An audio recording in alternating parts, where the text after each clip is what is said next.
Executive Leadership Institute started in 2018 by the Council of the HBCU Past Presidents Council, and later was supported with a planning grant from the Rich Foundation. We welcome each of you and look forward to an engaging conversation during this webinar. Please use the Q&A tab at the bottom of your Zoom screen, and throughout the webinar, we will pause to address questions that have been submitted. I am proud to introduce Dr. Phyllis Worthy Dawkins, who is the Project Director for the HBCU Executive Leadership Institute. Dr. Dawkins is former president of Bennett College. Dr. Dawkins. Good afternoon, everyone. It is my pleasure to be the program director for the HBCU Executive Leadership Institute at Clark Atlanta University. I started my journey with Clark Atlanta University in the summer of 2020, and the staff, the ELI staff under the leadership of Dr. Turner and Dr. Hooper and Dr. Hill, all from the School of Education, and doctoral students have done a wonderful job putting together the program as we will speak to today. I want to take this time to introduce to you the panelists. They are, first, Dr. George T. French. Dr. French is the president of Clark Atlanta University. He is the 5th president, and he began his tenure in September 2019. He previously served as the 14th president of Miles College from 2006 until 2019. Dr. Lewis Sullivan is another one of our panelists. Dr. Lewis Sullivan is President Emeritus, Morehouse School of Medicine. He's also the former Secretary of Health and Human Services, and he served in that position from 1989 to 1993. And he chairs our HBCU ELI Advisory Board. He is also an active health policy leader, minority health advocate. He's an author, physician, and educator. Dr. Parham is also our vice president for the HBCU ELI Advisory Board. Dr. Johnny Parham is a retired executive director for the Thurgood Marshall Foundation. And Dr. Parham was the first executive director in 1994 for the Thurgood Marshall Foundation. Last but not least is Dr. Samuel D. Jolly Jr. He's the former president of Morris Brown College, and he chairs the Council of HBCU Past Presidents, and many of those presidents reside in the city of Atlanta. He was the Morris Brown College president from 1993 to 1994, and then again from 2004 to 2006. And he was the executive director and CEO of the Atlanta University Center from 1998 to 2004. So with that, I want to turn this discussion back over to our moderator, Dr. Turner. Thank you, Dr. Dawkins. Later on during the session, you will hear more from Dr. Mary A. Hooper, who is our Associate Vice President for CAU Online Learning and Continuing Education, and she's also a professor in the Department of Educational Leadership. But now we will begin our panel discussion. We are excited about getting started with our Why Leadership and Why Now? The panel discussion will begin with our very own President, Dr. George T. French Jr. After Dr. French shares his perspective on leadership, we will hear from Dr. Lewis Sullivan, who serves as the chair of the HBCU Executive Leadership Advisory Board, then Dr. Parham, vice chair of the HBCU Executive Leadership Advisory Board, and following Dr. Parham will be Dr. Samuel D. Jolly, who is the current chair of the Council of HBCU Past Presidents. Dr. French. Thank you so much, Dr. Turner, and to our chairs, Dr. Sullivan and Dr. Parham. Thank you so much for your leadership during this very critical juncture of the history of not only Clark Atlanta University, but the trajectory of higher education in general. Dr. Jolly, thank you, my brother, as we celebrate what the current president of Morris Brown College recently announced in candidacy status for tracks, I'm fully cognizant of the fact that we could not be at a candidacy status had you not kept it in the road, kept Morris Brown College in the road for so many years. Thank you, sir, for your leadership as well. And of course, Dr. Dawkins, we've engaged often, it seems, in the last several days in interviews as we've celebrated ELI. And I thank you for your leadership within the higher education space and for your willingness to come and assist us to heed the Macedonian call of Dr. Fidel Turner. Dr. Turner, he's one that is very difficult to say no to because he is a scholar, he is an exemplar, he is a friend, and he brings so much to the table, so much energy to the table for such a time as this. So I thank all of you for your leadership. Very, very briefly, when I was, a few nights ago, I was considering the question, why leadership and why now?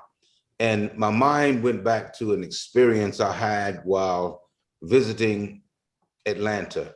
I was preparing to attend Morehouse College, and I was to live with Daddy King, Martin Luther King Sr. Every 4 years, he chose one student to live with him, to take care of him. And I visited with him in Atlanta as we discussed it, and we met at Ebenezer. And he took my mom and my sisters out, and he saw a group of gentlemen, I should say, that were kind of hanging out on the corner having their wine. He said, you know, leadership is so important. He said, if I walk over to that group of individuals who are drinking their wine right now, and I ask the question, who's in charge? He said, if no one says that they're in charge, then guess what? I'm in charge. He said, that's my attitude. He said, because it doesn't matter if it's a group of intellectual scholars, a group of brothers and sisters hanging out on the corner, someone has to be the leader within that group. And leadership has to be intentional. And that's basically my message. Why leadership? Why now? Because leadership is it says that Dr. Sullivan, nature abhors a vacuum, and there always has to be someone that takes on the mantle of leadership for direction, for continuity of organizational mission. There always has to be someone that's willing to step up to the plate and take on the task. Why leadership? Why now? Why did W.E.B. William Edward Burghardt Du Bois, why did he decide to come to Atlanta University and make such an impactful statement to the world and to the nation with his study of sociology? Why did he go into the communities of Atlanta and Philadelphia and look at the socioeconomic conditions of African Americans and then turn around and become the primary researcher and source for data and information for the United States Department of Labor? Because he was a leader and he understood his role in leadership, because he also, as we well know, was the originator of, and one of the originators, as some schools of thought debate, of the theory of the talented 10th. So yes, you're going to have that talented 10th that have the responsibility to lead the other 90%. It's almost correlative to scripture, where only 1 out of 10, that 10% came back to give praise for his blessing. That one was a leader, not because he just said, well, I'm in charge of the other 10. No, he had enough sense to come back and give thanks for his blessing. And the word says, unto whom much is given, much is required. So anecdotally or empirically, the fact of the matter is within our society, and Du Bois noted that it's not just within African-American society, but it's within society as a whole, within all races, there is a talented 10th. And those talented 10th members have a responsibility of leading the rest of the race. It's situational. It's not always the same message. In 2021, the message very well may be that it's important that we get vaccinated. It's important that we are inoculated and that we take the lead in letting our community know, yes, we understand the ramifications and we understand what happened with Tuskegee, but this is 2021. And when we have the majority population reaching 58% with one vaccine and one shot and 40% with the second, and then the African-American community coming in at 8%, we have a problem. And it's up to leaders to stand up and speak truth to power and speak truth to our people as to what the relevant issues of the day are. So I get excited when I talk about leadership, and I never aspired to be a college president. I know many of my colleagues, they aspired to the presidency all their lives. I never had aspirations for the presidency. But now that I'm in this seat and have this opportunity, I take it seriously. A few years ago, I started what is called the Higher Education Leadership Foundation. And we were training and have trained multiple cohorts in higher education leadership. And that seems to be, as my family told me a few nights ago, that seems to be my calling. And I think it's because I understand the benefits of being mentored by a president. Albert J. Sloan, you remember Dr. Sloan, President Sullivan? He was my mentor. And he was intentional in mentoring me for the presidency. We would come out of meetings and he would say, now, George, this is what you want to do in a situation like this. These are the decision points that you want to realize. And these are the optics of what you might engage with dealing with this and associating with this organization or this organization. He was very intentional, deliberate, and methodic. And because he was, I had the opportunity to ascend to the presidency of Miles College. And I was at Miles for 25 years, president for almost 15 years. And during that time, I learned so much. But what I learned more than anything was to pick up the telephone and call experienced presidents like President Jolly and President Sullivan and Parham and pick up the phone and call Dr. Dawkins and ask the question, what do you think I should do at this pivotal point? And I think it's so important that we are intentional in training the next generation of presidents, because leadership matters. It's mattered all along, and it matters now, in my opinion, more than ever. Thank you, Madam Chair. Thank you, President French. We appreciate those inspiring words, and we appreciate your leadership at Clark Atlanta University, and I appreciate your mentoring as well. We will now hear from Dr. Louis Sullivan, President Emeritus of Morehouse School of Medicine and former Secretary of Health and Human Services. Dr. Sullivan. Dr. Sullivan. Dr. Sullivan, you're on mute. Yes, thank you very much, Dean Turner, and to my colleagues, welcome. Leadership today is as important as it has ever been in the history of our country. I'll give you examples. At the end of World War II, with the devastation in Europe, our nation stepped forward. We did a number of things. We established the Marshall Plan to rebuild Europe. And so as a result of that, these nations that had experienced the devastation of war became very prosperous centers. We had the development of the National Institutes of Health to improve our understanding of human biology and pathology. And as a result of that investment of our tax dollars, American scientists in the second half of the 20th century received more Nobel Prizes than the rest of the world combined. Our nation from its beginning stated that that all men were created equal with inalienable rights to life, liberty, and the pursuit of happiness. Those are glorious words, but as a nation, we have never fulfilled them. So I maintain that it is the responsibility for all of us to work to make those words ring true for everyone. We've had an unfortunate history of slavery, segregation, discrimination, and we still have not fully recovered from that. Too many of our citizens do not have an education. Too many are poor.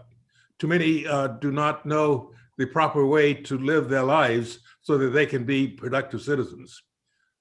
One of the answers to that is an educated population. This is particularly for our citizens of color and for our poor citizens, because I maintain that the surest path to a better life is through education, to gain the knowledge and the skills that we need to become productive citizens. That's why this program is important. With the ruling of the Supreme Court in 1954 that segregated society and segregated schools were unequal and therefore unconstitutional, this really removed a barrier that had existed for so many years in our country. We're still working to recover from the effects of all of the years of slavery, segregation, and discrimination. A pathway out of this is through a stronger educational system and better education for all of our citizens, particularly citizens of color. Black colleges have an important role to play in that regard.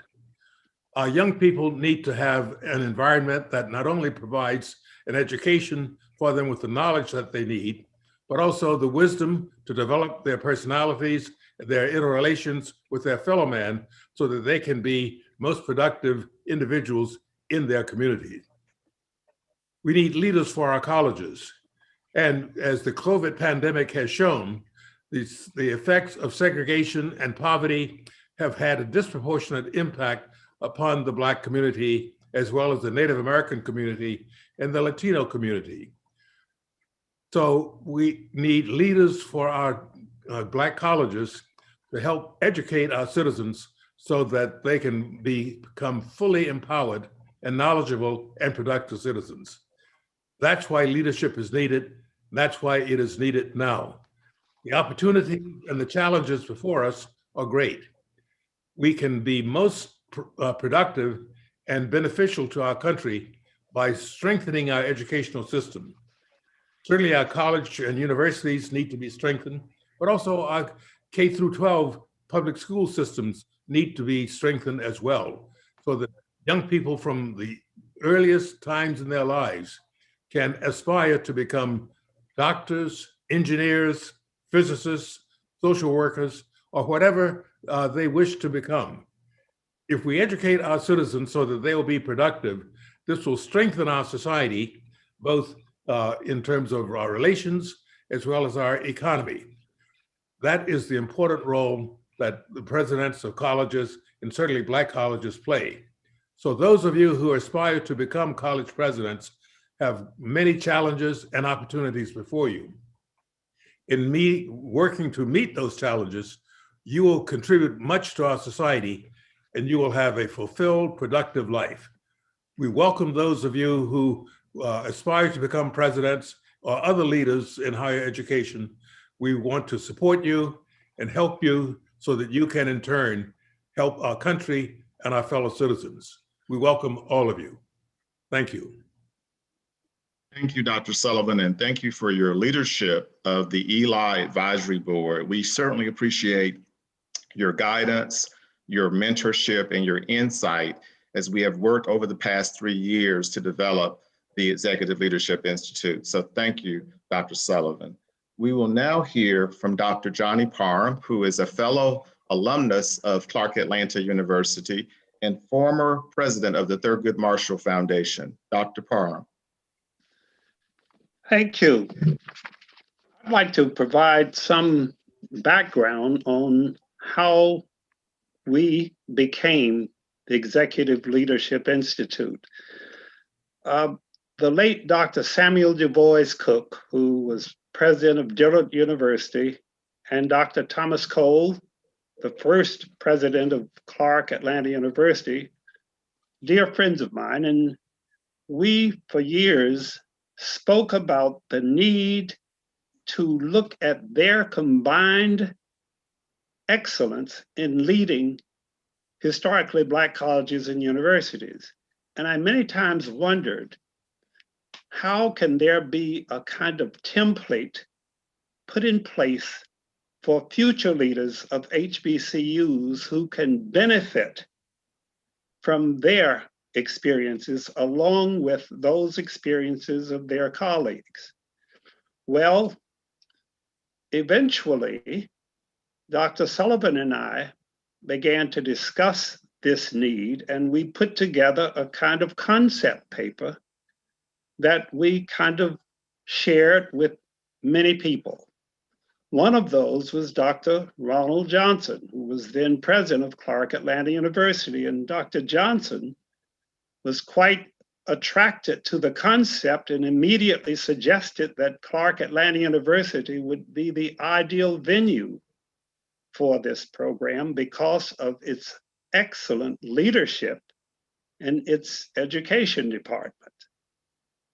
We then went to Dr. Samuel Jolly, who was president of the Council of Past HBCU Presidents. He invited Dr. Johnson and me to attend one of their meetings where, again, we discussed the concept, and the council fully embraced this concept. But one of the things that Dr. Johnson suggested was that he would convene a meeting on the campus of Clark Atlanta University to which people from throughout the country who are interested in this kind of concept would participate and offer suggestions. We proceeded to suggest that perhaps we could extend invitations to people from the philanthropic community. One such participant was the president of the Rich Foundation. Now, the purpose there was not to put the squeeze on them for funding, but to let them hear the discussion and to give us an honest and candid opinion as to the fundability of the concept. Well, Mr. Thomas Asher of Rich Foundation clearly felt that this was a concept that was fundable. And he then actually followed through by, with the trustees of the Rich Foundation, they provided the planning grant for this program. The undergirding principles were spelled out in our concept paper, and it reads thusly: given the unique experiences of those who have spent their professional lives by successfully addressing the many unique challenges of HBCUs, it is highly appropriate that this group of retired and current leaders of HBCUs seek to undergird the future of HBCU leadership. Embodied in this concept is the establishment of an institute to identify, develop, and provide ongoing training and preparation of current and future faculty and senior staff of HBCUs. That's basically the substance of this concept that was really brought to fore by the outstanding leadership of Dr. Phyllis Dawkins. and certainly with the ingenuity and support of certainly Dr. George French and really Dr. Fidel Turner and his staff with Dr. Hooper and Dr. Hill. So basically, this program is off to an excellent start. It has actually gone through every process of review, and we feel confident that with the support, the continuing support of the philanthropic community, with the continuing support, certainly, which is already manifested by Clark Atlanta University and Dr. French, that and the continuing support of our outstanding advisory board, that this will become a kind of hallmark of executive leadership for HBCUs. So thank you so much for giving us the opportunity to share this background on how we have gotten from there to here. Thank you, Dr. Parham, for providing the conceptual framework and the history of the evolution of the development of the HBCU Executive Leadership Institute. I want to remind our almost 86 participants, if you have questions of our legendary and legacy leaders that are on the panel today, please feel free to put your questions in the Q&A, and we will have those questions ready to share with our panelists. I am now going to ask that Dr. Samuel D. Jolly, Jr., former president of Morris Brown College and Fort Valley State University, and also former president of the Atlanta University Center Consortium, share his remarks with us and his vision as it relates to leadership and why now. Dr. Jolly?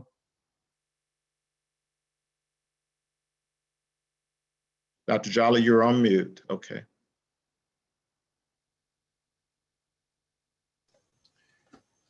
My apologies for that.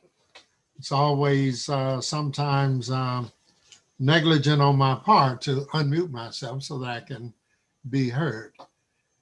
First of all, I'd like to express appreciation to the ELI staff at Clark Atlanta University, and certainly to Dr. French, who has been very instrumental in helping us to understand that leadership at the level that we are speaking of today is extremely important.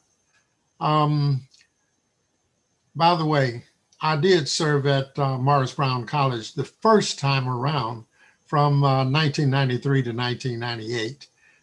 It was a little bit more than that year that was first mentioned. It's been a pleasure for me to work with the staff as we've engaged in this process of developing this institute. The Council of Historical Black Colleges and Universities, past presidents, is an organization that is focused here in Atlanta, but we do have members from around the Southeastern region.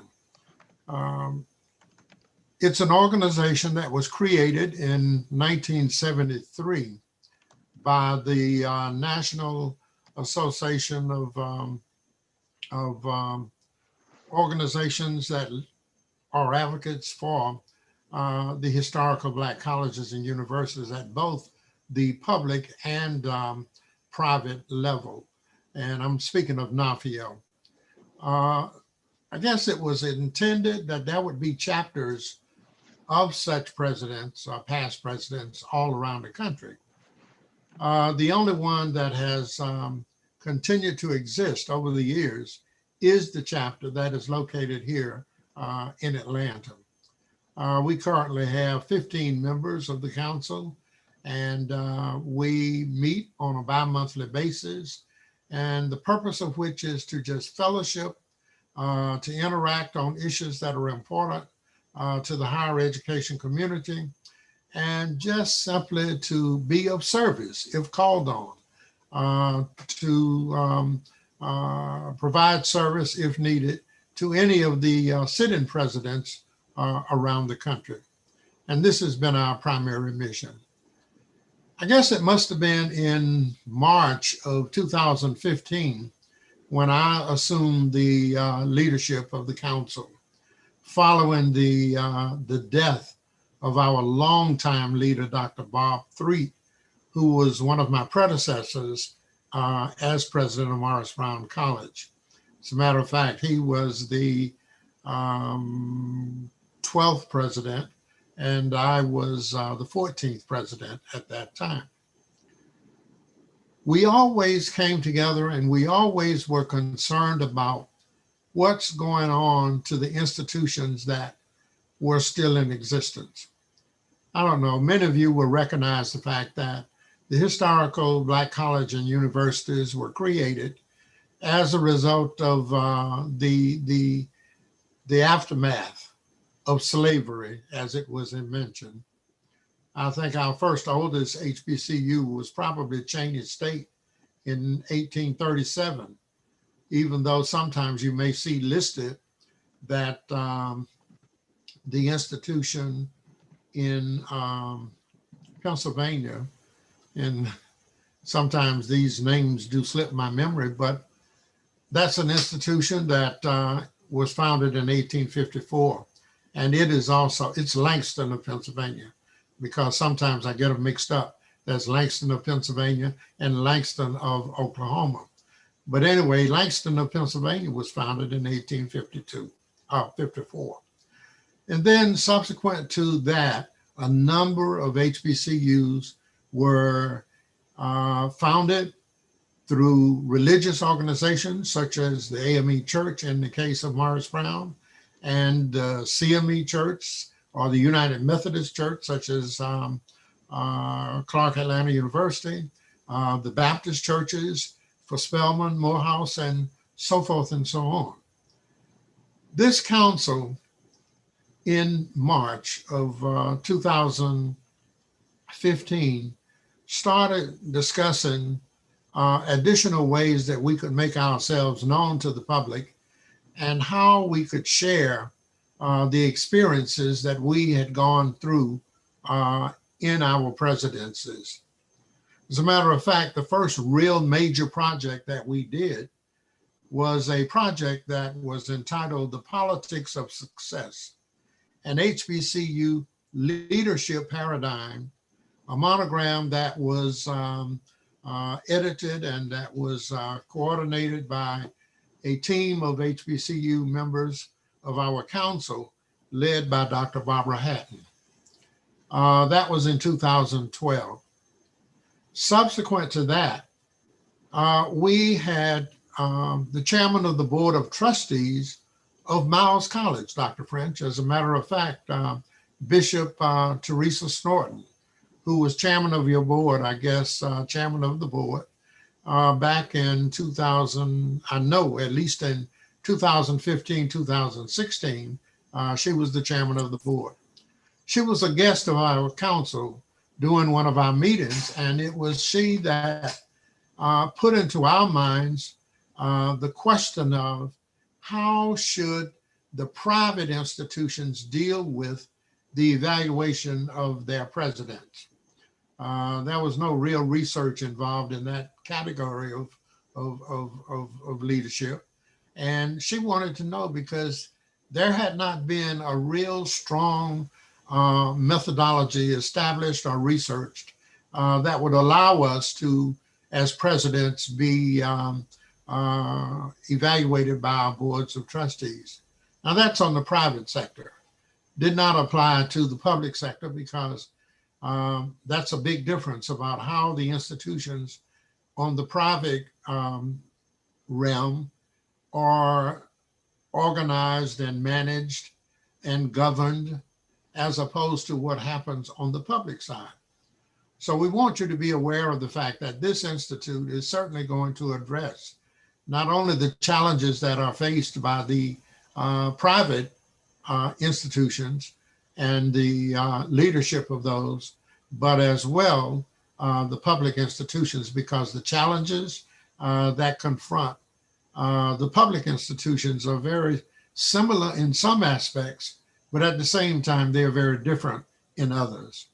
Right now, if we were to look at some of the challenges that the leadership of the HBCUs face, and I'm thankful for what I've been able to read through the white paper that Dr. Hatton presented to the group that was assembled at Clark at the University back in 2016-17, where we were talking about putting together a project that exceeded just the evaluation of presidents, but how could we be involved in the process of planning for future leaders of our, especially historical Black colleges and universities.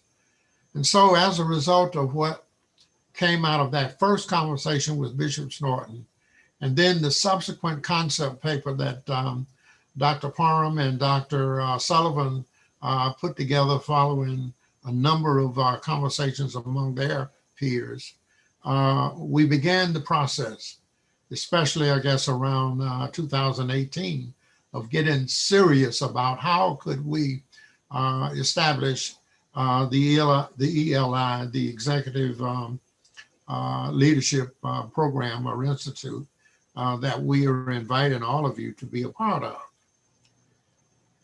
As I think about leadership now, and why is it so critical?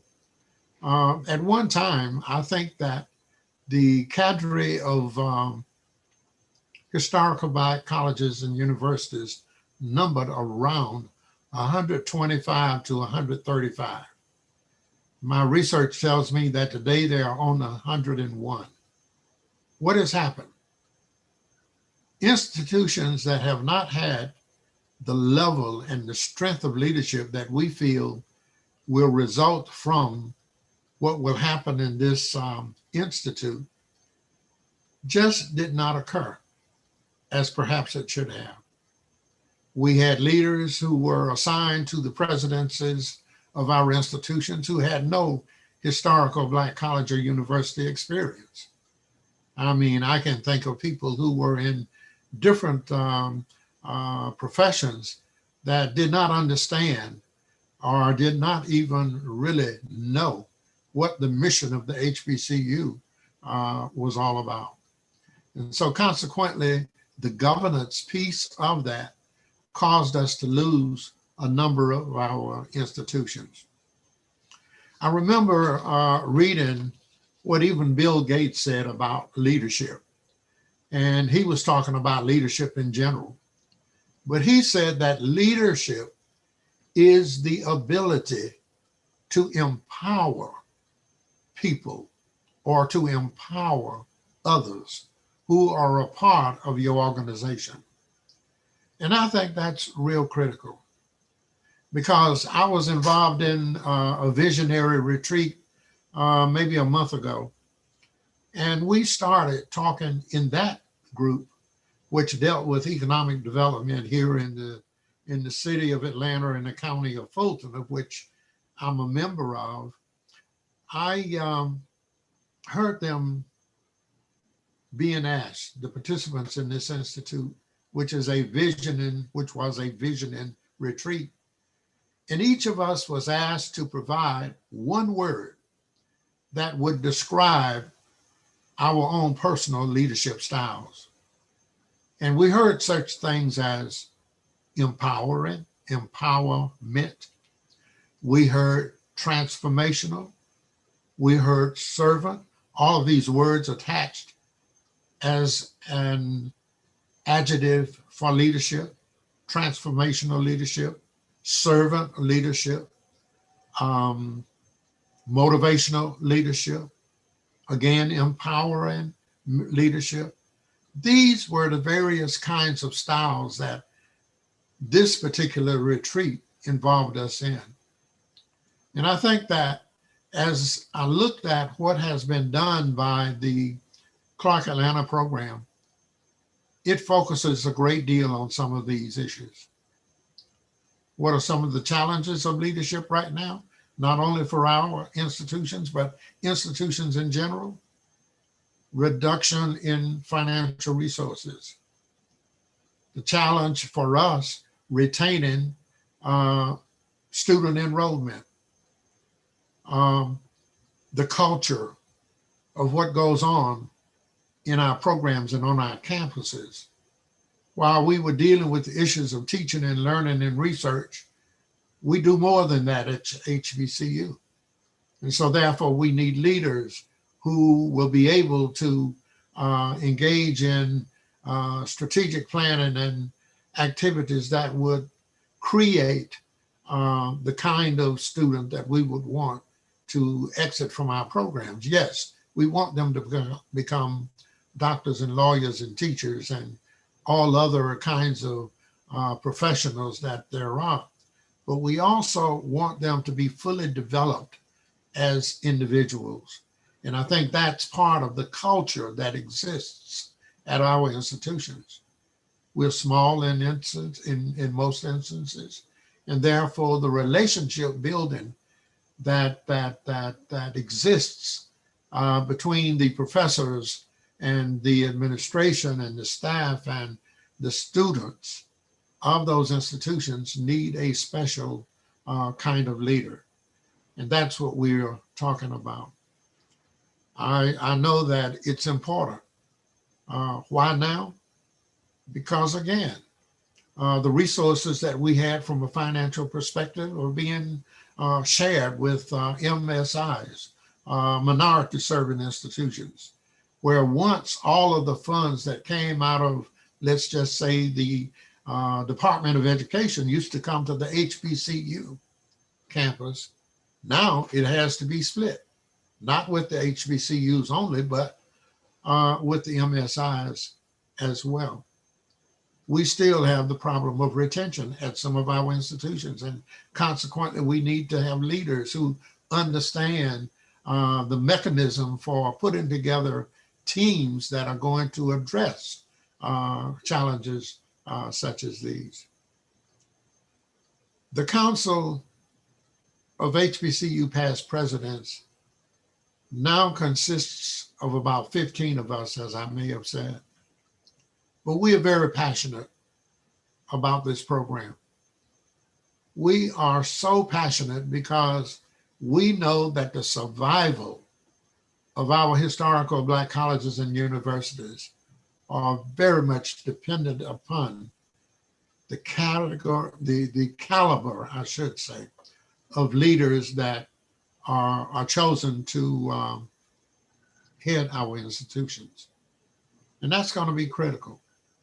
Not only will you gain, though, the characteristics, and not only will you magnify the skills that many of you already possess that would help you to become the kind of leaders that we are talking about. We just feel that it's now time to go deeper into the realm of why it's important to have the kind of leaders that this program will produce at our institutions.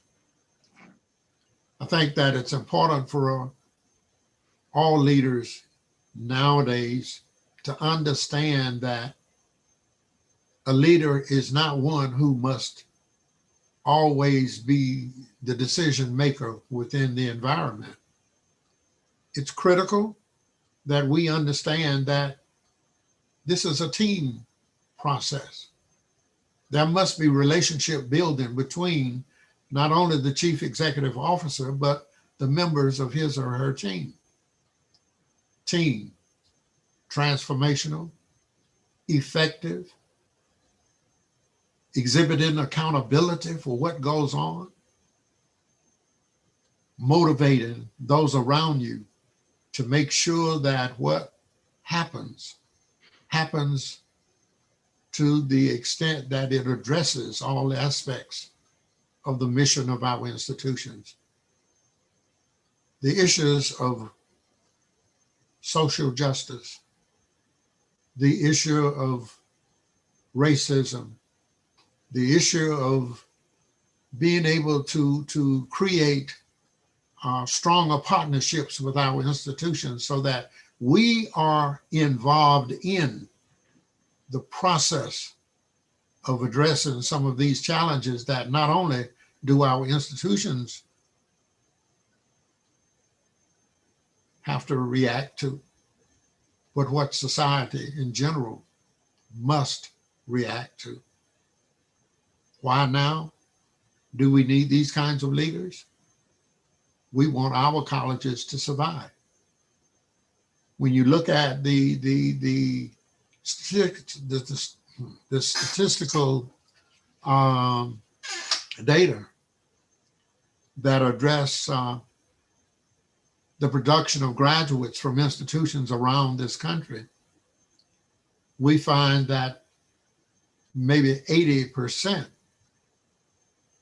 or more of the leaders that are produced by colleges and universities across the country come from the HBCU experience.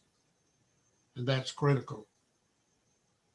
That's why it's important to have this type of program in existence. Sure, we've got a number of leadership programs around the country, but the time that is involved in some of these programs do not compare at all to what we want to do in the time frames that we will involve the participants in this program in. Benjamin Mays made a statement that I think was very critical. And of course, we all know who that is. One of the greatest leaders of one of our magnificent institutions, the Morehouse College. He made a statement, and I want to quote this statement because I think that it's very relevant to what we are trying to talk about today. And he said this: to be able to stand the troubles of life, one must have a sense of mission and the belief, and I'm going to get Christian in this, that God sent him or her into the world for a purpose to do something unique and distinctive. And that if he or she does not do it, life will be worse off because it was not done.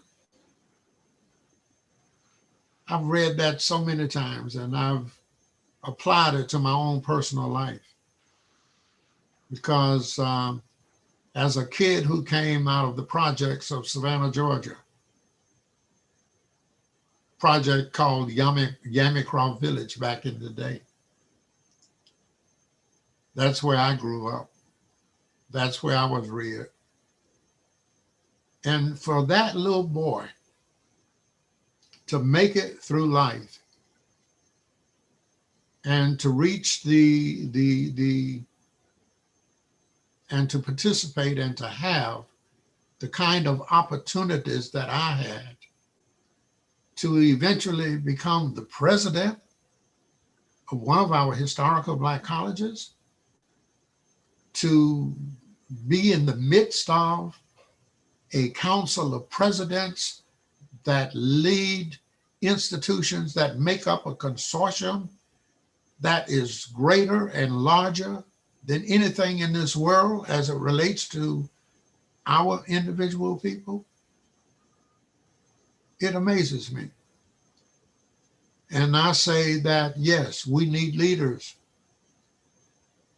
who are committed to the cause, leaders who are willing to accept the challenges of the day, leaders right now, not tomorrow.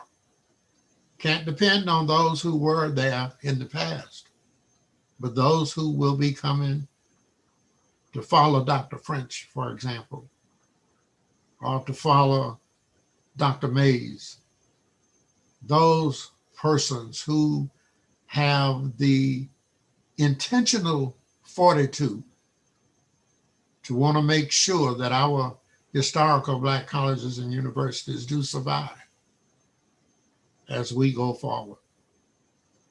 Thank you very much. I mean, being a part of this panel was outstanding. Dean Turner, thank you for your staff and what you do.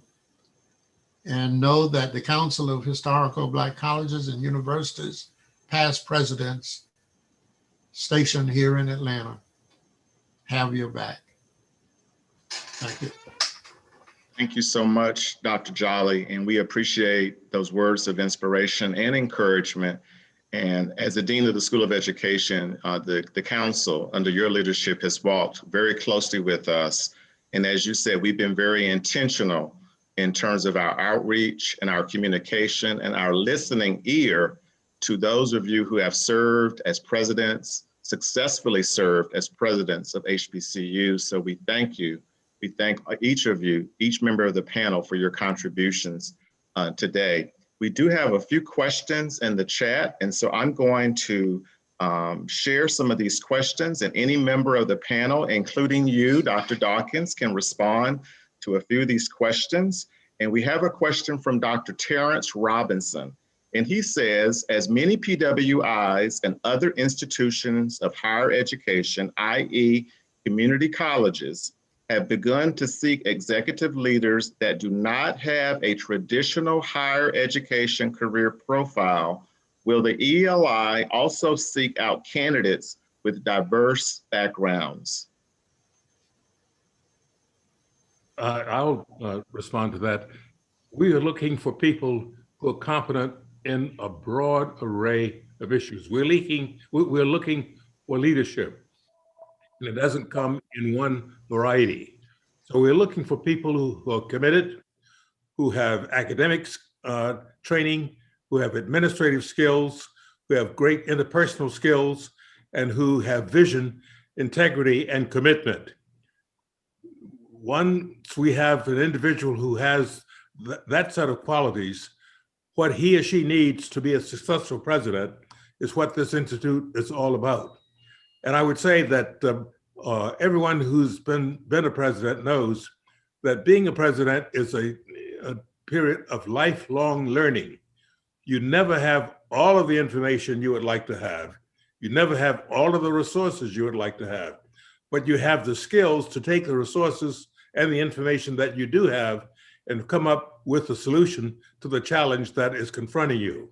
So we want people who are nimble, who are committed, who have integrity and honesty.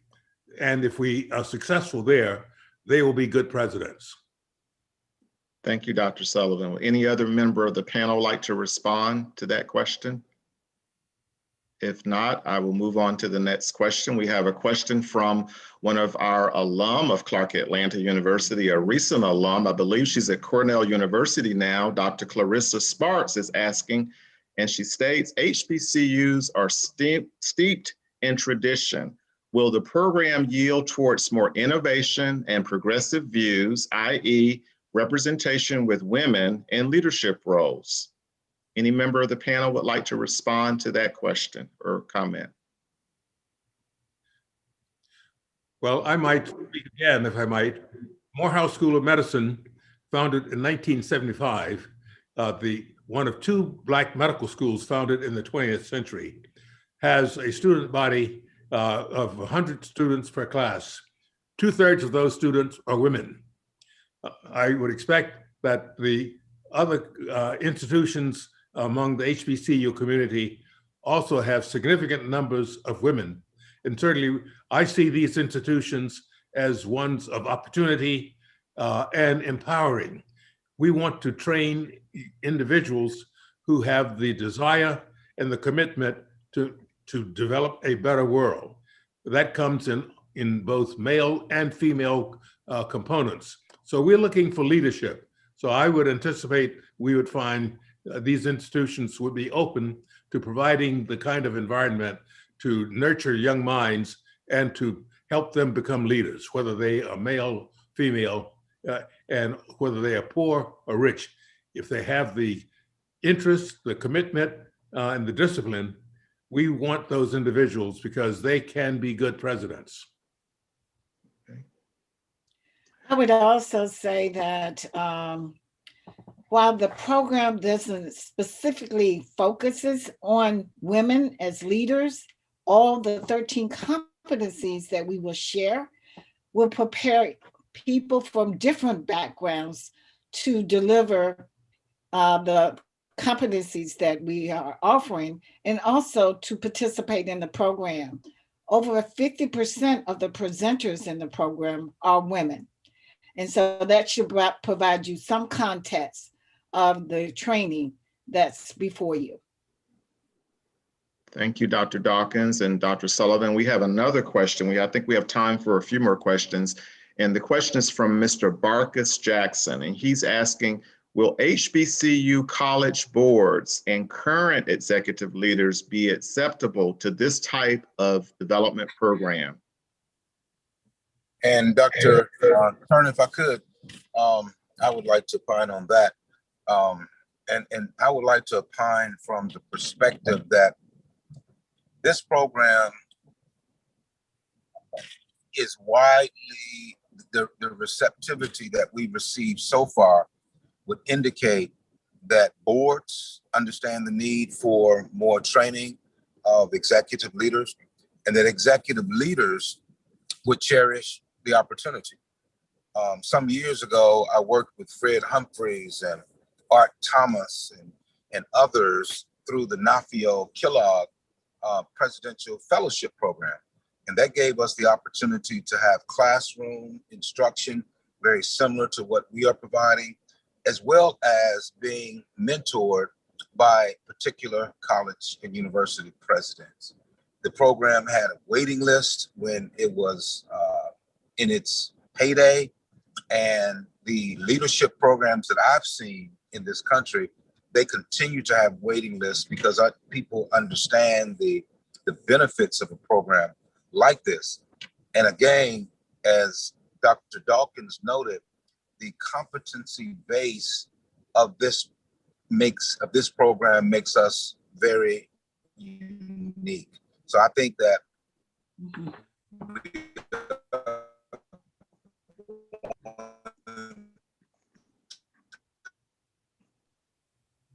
Dr. Turner, I think we lost a number of applicants for the program, and I don't think there will be I've got to start. Thank you. Thank you, Dr. French. And we have one final question before I turn it over to Dr. Dawkins, who's going to talk to us about the competencies and the program overview. I have one other question. It says here, Dr. Sullivan mentioned that we have to strengthen the educational system. How can policymakers improve the quality of education? I'm believing this question is geared towards you, Dr. Sullivan. How can policymakers improve the quality of education at HBCUs? In many ways. Certainly, this is a question for the entire leadership of the institution, but certainly for the president.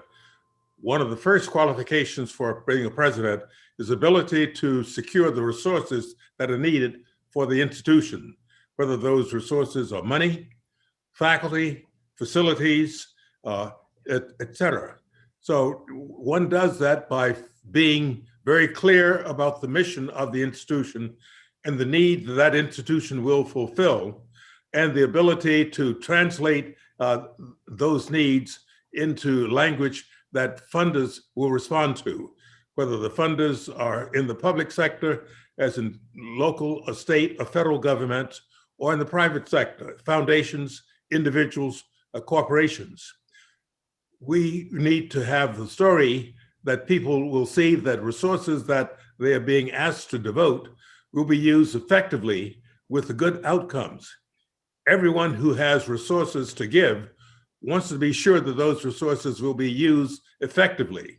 So that is the role of the college president, along with the board of trustees. And I would add to the previous question that one of the things this program will also emphasize is making sure that there is good lines of communication, support, and trust between the leadership of the institution, the president and his administrative team and his academic team, and the board of trustees, who are representing the governance body for the institution.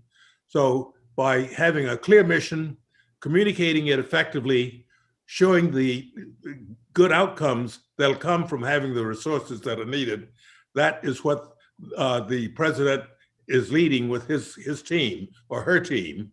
So that is the challenge, that for anyone who wants to assume such a position of leadership, this is both a challenge as well as a position of great satisfaction once you do that.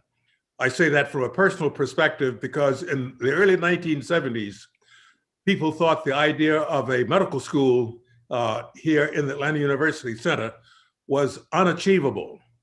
Well, we achieved that. And that institution has produced not only more than 1,500 physicians and PhDs and Masters of Public Health individuals. We produced a Surgeon General. We produced presidents of other institutions. So it can be done.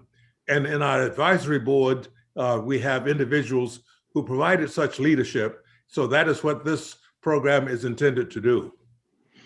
And thank you, Dr. Sullivan. That's an excellent segue. Now we will hear from Dr. Phyllis Dawkins, who will walk us through the description of the program and the emphasis on the competency model that we've developed for the ELI program. Dr. Dawkins? Okay. So what we'd like to do is just share with you the goals of the program.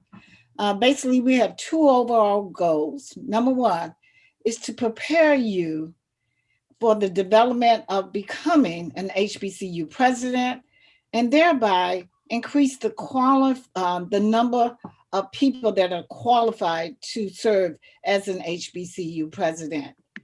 On the right, you see our objectives. We want to recruit and select up to 20 HBCU ELI fellows. And as of today, we have a number of applicants. So we want to encourage you to apply as well.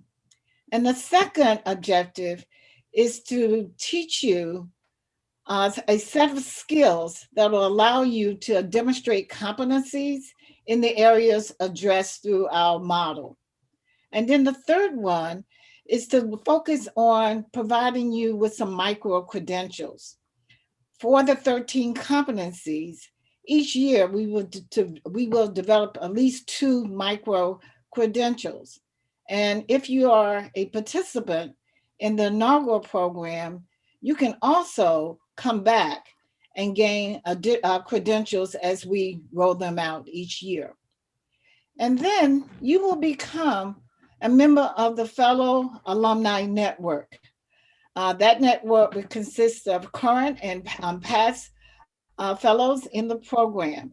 So you will always be connected to the HBCU ELI program. The next slide. So I want to talk to you about our competency model and our framework. We have spent just about 2 years developing this framework, initiated and started by an agency in Atlanta, Georgia called Talent Quest, with staff consultants, Dr. Marsha Schregg and Dr. Jody Bradham.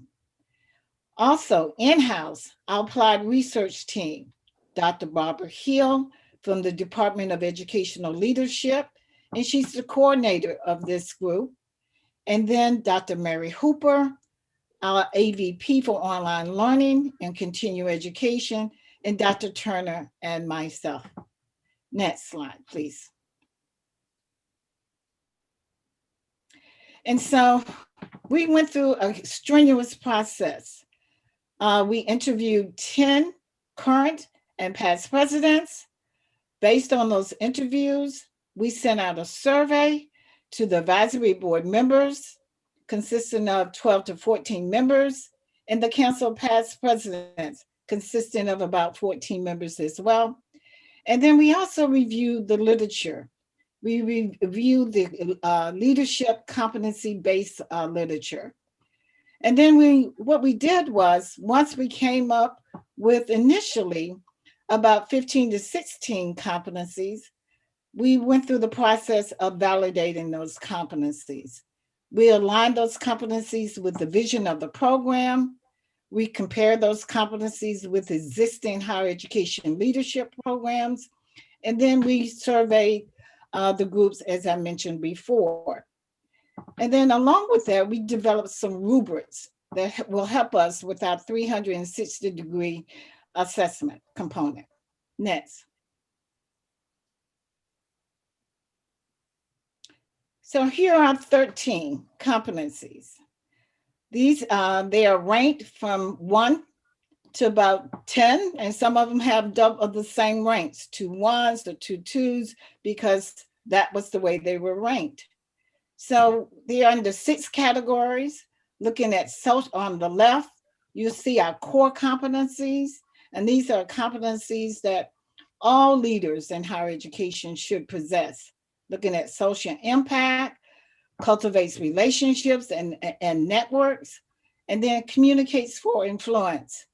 And then looking at personal impact, demonstrate emotional talent, intelligence, and models excellence. And then institutional impact, talking about make sound decisions, and then lead strategic planning. So those are our core competencies. And with those core competencies, we have developed at least 1 standard per competency. And on the right, we call them HBCU executive competencies, although these are competencies that anyone should possess in a leadership program. So you see, serving the mission. So serving the mission, there are 3 focus areas: leading finance and operation stability, funding the future, fundraising, and then delivering academic excellence. And then the 2 in the middle, creating capacity, building a high-performing team and pipeline, and then navigating board governance. And navigating board governance was the #1 ranked competency of all the 13 competencies that we have to focus on. And then leading change. For leading change, we have 2 competencies listed under this area: leading through uncertainty and crisis, and then educating for racial and social justice. So these make up our 13 competencies. Next slide. So I'm just going to briefly now just go over how we've taken each of those competencies. I am not going to go over all 13 of them, so I'm just going to reference a couple of them. This one, navigating board governance. As I mentioned earlier, this was the #1 ranked competency that everyone said that we have to nail. We got to teach prospective fellows how to navigate board governance. Otherwise, you will not survive. Believe me, you will not survive. And so at the top, you see the definition of navigating board governance. I'm not going to read it all, but it does include a collection of skills for cultivating positive partnerships in alignment with HBCU board members and the chair. And then down below, you see 3 standards. One of the standards speaks to creates clarity and alignment. A second standard talks to manages trusted partnerships with board and HBCU leadership. And then the third standard speaks to resolves issues and conflict. So when you go through the seminar program, you will read and study and prepare for these standards that will lead to your first micro-credential. Next slide. This one again is set up similarly. Leading finance and operations stability. You see the definition at the top, and you see the 3 standards below. Let me go to the 3 standards below. #1, focusing on HBCU financial model acumen. #2, budget management and fiscal discipline.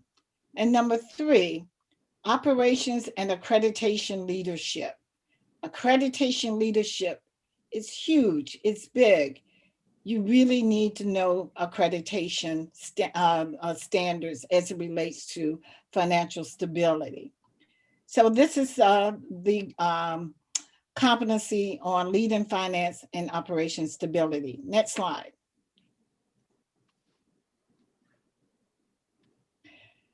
Another one, delivering academic excellence. And with this one, basically includes ability to facilitate a learning environment that attracts, retains, and graduates, and prepares students for the focus that they need to survive in the world. So this one has 3 standards as well, focusing on recruits and develops high quality faculty, creating an equitable learning environment of excellence, and pursuing academic innovation and continuous improvement. So you get the feel that we first define the competency, and then we have the 3 standards. And to this, and for this particular standard, we develop a resource library to support the delivery and the presentation of this standard for our fellows. Next standard. Educating for racial and social justice. And this one basically includes a collection of skills and commitment for advancing awareness and understanding of racial and social inequities, the impact of those conditions, and a willingness to lead change in service to the HBCU mission. And I want you to go to standard 2, because this one is most important. Models a diverse, equitable, and inclusive place to work and learn. And you want to do this in a systemic fashion. You want these concepts, these words, diverse, equitable, and inclusive, a place to work and learn, to be a part of your entire institution. And then the last one, that leads policy, active support for policy changes. So a president needs to play a role in advocating for policy changes to educate for race and social justice. Next slide. And then this one, this is where we are today, leading through a pandemic, leading through crisis and uncertainty. So this one becomes very, very important. So last year, we all had to pivot to a virtual learning and working environment. And to that extent, this one focuses on responding and resourcefully, calmly, and constructively to challenges, change, and crises that impact the HBCU institution. And not only did HBCUs go through this crisis last year as it relates to the pandemic and COVID-19, many institutions went through this. Some did it well, some didn't do it so well, but we had to respond to this crisis. So to this point, there are 3 standards we're focusing on. Number 1, navigates ambiguity to create a playbook. Number 2, keeps constituents informed and engaged. And number 3, leads the team forward with learning and adjustments. So those are 4 of the 13 competencies and the structure for those competencies that we will have the fellows to go through. Next slide. So in summary, here's a look of the calendar for this year. First of all, we're starting today. As you can see, for April through May, this is our selection process. We open up the application on April 15th, and it closes May 15th. And so today we have an informal session. And then once you're selected, you will be required to participate in a series of seminars beginning June 12th. And then in September, October, and December, we have several programs, 2 per month on Saturdays, just twice a month from 10 to 1, where you'll participate in some virtual seminars focusing on the 13 competencies. Basically, the 13 competencies are introduced in June, and then we follow through and reinforce those competencies during the fall. And then last, we call this a low residency, virtual and on-campus experience.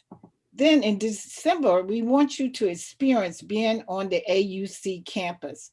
So you will physically come to AUC in December 1st through the 3rd. Next. So as we transition to our website to talk about the application process, I do want you to know that the program is on the web. It's under the curriculum component of the web called Seminar Programs.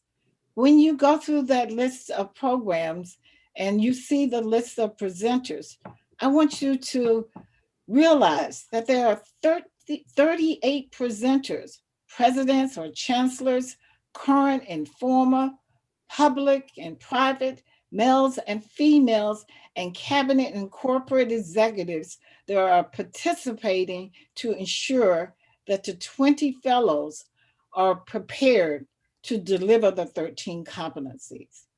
And in addition to that, we have identified 8 faculty facilitators or moderators from the Educational Leadership Program to support the presentations. And we also have 2 doctoral education leadership students, and 9 search firms will join us in December to recruit you, the new fellows. So for a total of 57 people that are dedicated to the delivery of the inaugural community of fellows. So with that, I'm going to turn this over to Dr. Mary Hooper. And Dr. Hooper is going to talk to you about the application process. Thank you so much, Dr. Dawkins, and to our esteemed panel of legacy leaders. Thank you for joining us today, and most of all to our attendees. We've pulled up our HBCU website, the curriculum page. As Dr. Dawkins shared with you, you can see all of the program details right here on the Clark Atlanta website. On our curriculum page, you could click here, and that will give you a detailed list of all of the amazing presenters, some of whom will also serve as coaches and mentors that so many of you have been asking about. And there's also an overview of our learning framework in a digital book on the website. What I want to focus on for just a few minutes is where a lot of the questions were, because clearly this group of aspiring executive leaders and presidents is interested in what is going on for the application. Some of you have already asked questions. I wanted to make some changes to my application after hearing this presentation, and I've given you some direction of how you can do that. But basically on this particular website, you can see, and I'm going to make it a little bit larger, hopefully that will help, what the fellow eligibility requirements are. Several questions asked about international candidates or folks who may have had a lot of leadership experience at PWIs. So you can see that there's nothing to preclude those experiences in the eligibility requirement. We do want to be sure you understand what you are committing to as you apply to this program. You can click the program dates and times to check your calendar. As Dr. Dawkins said, in June, we have an intensive virtual series to address all of the 13 competencies and to engage you with the other fellows, as well as to begin our mentor matching process. You'll be identifying an active problem on your campus that you can use as a focus for the leadership skills that you're learning. And so we'll need you to be present at all of the sessions. Once we start the fall, those sessions are 2 Saturdays a month. There is a $1,500 tuition, and that is due on June 12th. If you are selected, you will be notified of your selection by June 1st. We do want to encourage active participation in all discussions and activities. The virtual seminars will be a combination of panel discussions and breakout sessions where you're thinking about the application. So we're really designing an interactive virtual experience for you. There will be some assigned readings and assignments and applied practice tasks. We believe that you learn leadership by leading. And so all all of that applied practice is so important. And then completing the various assessments. We have an online 360 assessment that you'll have the opportunity to get some really rich feedback from. We want you to complete those assessments and review the results with your assigned mentor. You will be making a formal presentation of your experiences during the cumulative session in December, which will be on campus here on the beautiful campus of Clark Atlanta University, with some access to the other campuses and the Atlanta University Center Consortium. And then the directions are right here for the website. You simply register for the portal. You'll get a confirmation email. And then once you get that confirmation email, you go back into the portal, not through here, but through the link in the email, where you can complete the registration. The application. What we're looking for is your current CV. We do want you to adapt it to include descriptions of the roles for your various leadership positions. We want you to write a letter of introduction. This is not to exceed 3 pages, as we are doing a very well-defined selection process. Your letter of introduction should describe your vision of how the role of an HBCU leader can impact student and institutional success. And we want you to address in your letter specific personal and professional goals that will be supported through the 6-month experience as an HBCU ELI fellows. One of the questions that came up earlier is, what is this inaugural community of fellows all about? Well, we are launching a brand new Executive Leadership Institute here at Clark Atlanta. So our first group of fellows will be the inaugural community, and we will grow that each year by adding additional fellows and inducting you at the end of the experience in that wonderful fellow alumni network. We will be asking you to provide names, positions and relationships and contact information for 3 references. And the criteria for that is listed there. And then you've got a nice graphic here on our webpage. You register yourself right here on the webpage. You get a verification email. You click on the link in the verification email to complete the online application process and forms. Add the information about your references, then you upload your documents and submit your application. We tried to make the application process simple and significant. So we're really looking for you to share in that letter of introduction your vision of the role of the HBCU leadership and your specific personal and professional goals. So now I guess that's my overview of the application process. I do want to encourage you all to visit the website so that you can look with specific detail at the program information. And I will now turn it back over to Dean Turner to take us through the end of our webinar. Thank you, Dr. Hooper, for walking us through the application section of the website, and all of that detailed information will be very helpful for our prospective fellows. We want to thank Dr. George T. French, Jr., our president at Clark Atlanta University, Dr. Lewis Sullivan, former president of Morehouse School of Medicine, Dr. Johnny Parham, former executive director of the Thurgood Marshall Fund, Dr. Samuel D. Jolly, former president of Morris Brown College and Fort Valley State University. We also want to thank Dr. Phyllis Dawkins, our project director. Also, Dr. Mary Hooper, our associate vice president for online learning and education at Clark Atlanta University. We also want to thank Mr. Cameron Randall, our doctoral student, who also serves in a key role in terms of keeping this all together for us. Dr. Valerie Bennett, who is our graduate research assistant, Dr. Barbara Hill, in the Office of Institutional Advancement here at Clark Atlanta University. You can find more information about us, as Dr. Hooper indicated, on the Clark Atlanta University website. You can also reach us by phone at 404-880-6012 or via email hbcueli@cau.edu. You can also find this recording on YouTube and on our website in a few hours. You can also find us on LinkedIn, Facebook, Twitter, and Instagram. I am Dr. J. Fidel Turner. It has been my pleasure to moderate this webinar this evening, and thank you all for your active participation and engagement, and we are ending right on time. So thank you and have a wonderful evening. And